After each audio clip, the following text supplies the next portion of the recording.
Khlem shah khot setia Neymar Junior haka squad list jong ke Brazil. Kadba Cristiano Ronaldo udang shah khot bat ke national team jong u. Te perlok pek nak daw ba Neymar shah khot setia ha ukus jong ke Brazil. Kata Carlo Ancelotti bat la shah khot pynban da Enre.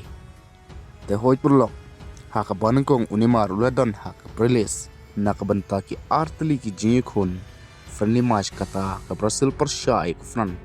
Haune hiu benai bat hau benai April persyai ke Croatia. Henry Neymar Junior haka finalist squad shah khot setia. Bat kadau hi kalong nakaliang jong kus ke Brazil Carlo Ancelotti ulong. Bangi dan kam yi ki rangi lekai. Ibadan haka form ke bebiang.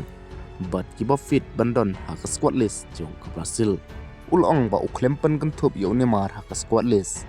Namar ba Neymar Junior umpat dan hak tak fitness ke babiang but umpat dan hak tak 100% ke form ke babiang.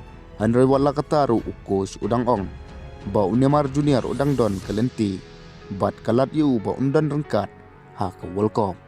Henry Neymar Junior udang kam ban tristom but pen i ya kerkomil kai ke babiang but undan hak ke fit ke babiang. Nakaliang jong Neymar Junior ulong haka jing shisha ulas nutri ba Khlem shah khot.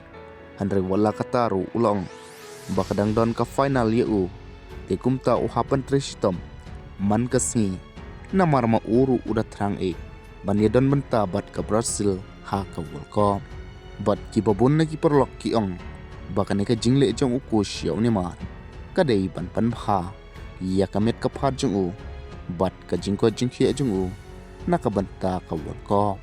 Namar ki bun ki nong kersan football ni ki ruit football ki kwa ban yo i bat sakhi yo Neymar ha ka ko kat ba habangi phai pat nakaleng jong Ronaldo udang shah khot biang na ka squad list jong ke Portugal ha ka jingil kat friendly match ka ban sawan persyai ke Mexico ha ka bakan sadai ka jingil kai ka panengkong yo Cristiano Ronaldo ban yu gejat ha ka kendeu jong ke Mexico haka karier ka jong u ka ba R+ nim tam.